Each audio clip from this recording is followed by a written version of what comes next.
Albert aprendió el temor en un experimento controvertido llevado a cabo por el psicólogo John Watson en la década de 1920.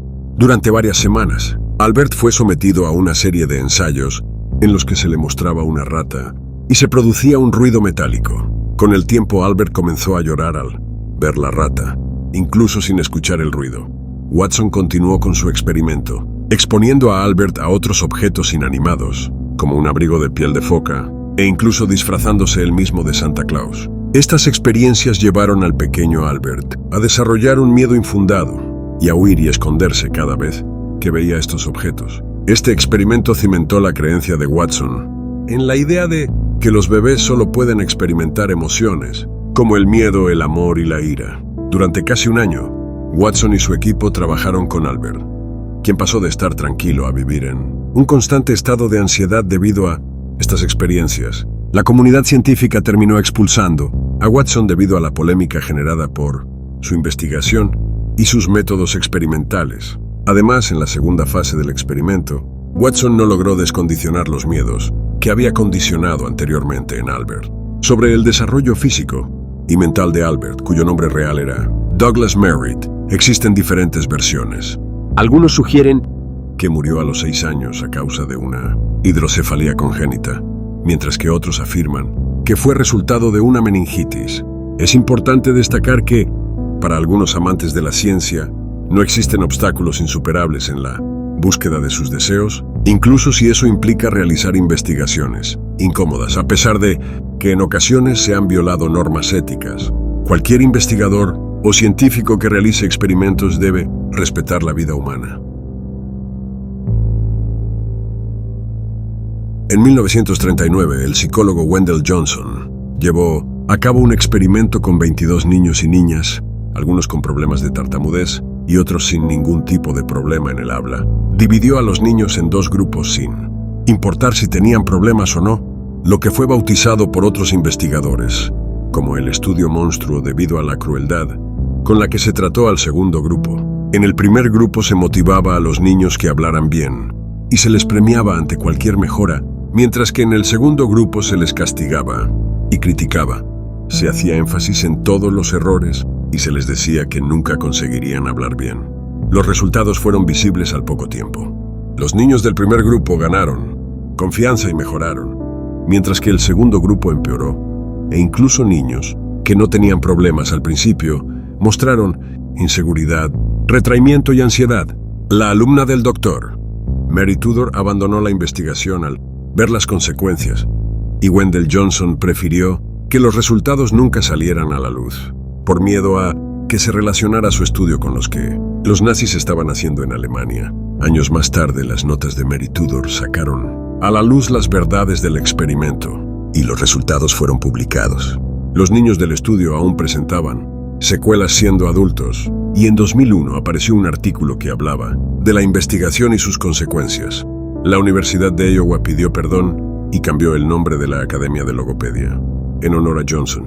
En 2007, 6 de los niños y niñas afectados en el estudio fueron indemnizados con un total de $925,000 debido al daño emocional provocado. Este experimento, llamado el estudio monstruo, dejó secuelas en los niños y niñas y marcó un hito en la historia de la investigación científica y la ética en el tratamiento de sujetos de estudio.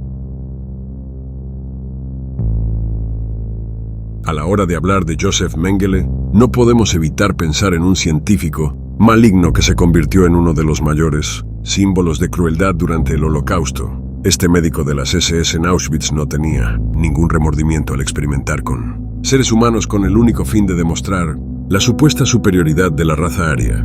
Conocido como el ángel de la muerte, Mengele seleccionaba de manera despiadada a prisioneros de los campos de concentración para llevar a cabo crueles experimentos sin importar el dolor y sufrimiento que causaba a sus víctimas. Sin embargo, su obsesión principal recaía en los gemelos, ya que estaba empeñado en rastrear el origen de enfermedades genéticas y realizar experimentos en busca de respuestas. Pero su curiosidad no se limitaba a fines científicos. Mengele también llevaba a cabo experimentos sin ningún propósito investigativo, simplemente para satisfacer su propio morbo. Uno de estos experimentos era la investigación sobre la heterocromía, una condición poco común en la cual una persona puede tener un ojo de cada color.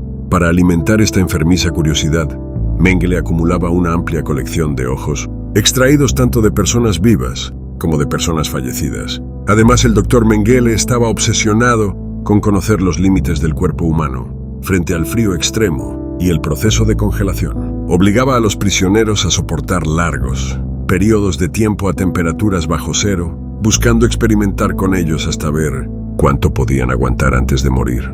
Cuando llegó el fin de la Segunda Guerra Mundial, Mengele pudo huir a Sudamérica para evitar ser juzgado por sus horrendos crímenes. Según reveló el periódico The Guardian, murió en Brasil en 1979 de un infarto, pasando sus últimos días en soledad, arruinado y deprimido. Aunque el legado de Mengele es espeluznante y nos muestra la cara más oscura de la ciencia, también nos recuerda la importancia de la ética y el respeto a la vida humana en cualquier campo de investigación. No debemos olvidar las atrocidades que ocurrieron en los campos de concentración durante el Holocausto y trabajar juntos para asegurarnos de que la historia no se repita. El Escuadrón 731 japonés fue responsable de algunas de las atrocidades más crueles, cometidas durante las décadas de 1930 y 1940. Bajo el mando del general Shiro Ishii, el ejército imperial japonés llevó a cabo pruebas médicas y biológicas en civiles con el objetivo de estudiar enfermedades y determinar su potencial bélico en la guerra. Más de 200.000 personas fueron utilizadas como cobayas humanas en estos experimentos, en los que se les inyectaron virus y bacterias mortales como la peste, la disentería, la fiebre tifoidea, la cólera y el ántrax. Además, se infectaron pozos y se llenaron las ciudades de pulgas que transmitían la peste para estudiar los resultados a niveles macroscópicos. Los prisioneros de guerra sufrieron un destino especialmente cruel, ya que se les administraba gas venenoso para luego ser colocados en cámaras de presión. Dentro de estas cámaras, se les desintegraban los ojos y eran diseccionados mientras aún estaban vivos y conscientes. Tras el final del conflicto, el gobierno de Estados Unidos ocultó estas atrocidades con el objetivo de convertir a Japón en un aliado en su Guerra Fría contra Rusia. Sin embargo, más de 50 años después, las autoridades japonesas finalmente reconocieron lo sucedido. Incluso fue hasta 2018, cuando se revelaron los nombres de los responsables de esta unidad. El legado del Escuadrón 731 japonés es un recordatorio sombrío de la crueldad humana.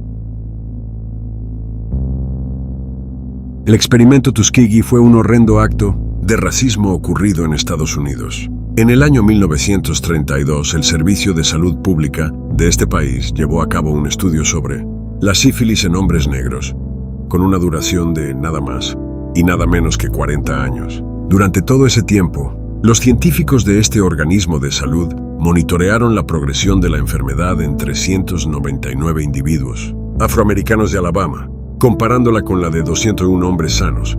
Lo más escalofriante de esta historia es que, a pesar de que la penicilina se había convertido en el tratamiento más efectivo para tratar la sífilis, a estos hombres se les negó dicho medicamento. Fue en 1972 cuando el caso salió a la luz tras una filtración a la prensa. Para ese entonces, 28 de los 399 participantes ya habían perdido la vida a causa de la sífilis, mientras que otros 100 también fallecieron por causas relacionadas.